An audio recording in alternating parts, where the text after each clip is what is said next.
தமிழ்நாட்டின் வளர்ச்சி பயணத்தில் ஒருவரையும் பின்தங்க விடமாட்டோம். வெல்வோம் ஒன்றாக.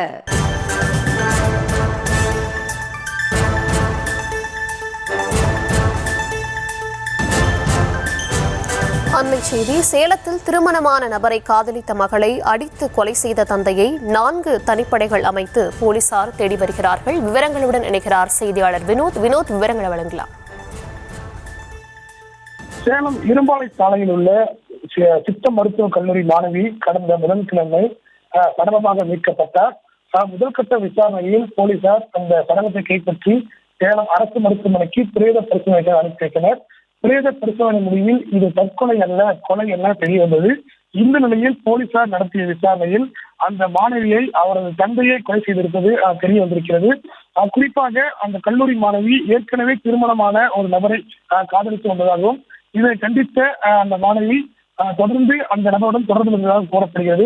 இதனால் ஆச்சரியமடைந்த அவரது தந்தை உடனடியாக சேலம் அந்த மாணவி தங்கியிருந்த அறைக்கு சென்று அந்த மாணவியிடம் வாக்குவாதத்தில் ஈடுபட்டிருக்கிறார்.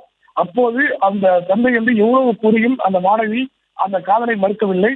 இதனால் தான் அவரது தந்தை வரதராஜன் வைஷ்ணவியை தலையால் அடித்தும் அங்கிருந்த தலையணையை கொண்டு அங்கு இருக்கக்கூடிய அந்த மாணவியை கொலை செய்துவிட்டு பின்னர் மாணவி தங்கியிருந்த அறையை தாளிட்டு விட்டு தப்பித்து சென்றிருக்கிறார். இது குறித்து தற்போது இளம்பிள்ளை மற்றும் பல்வேறு பகுதியில் அவரை தேடி பார்த்த போது அவர் எங்கேயும் கிடைக்கவில்லை.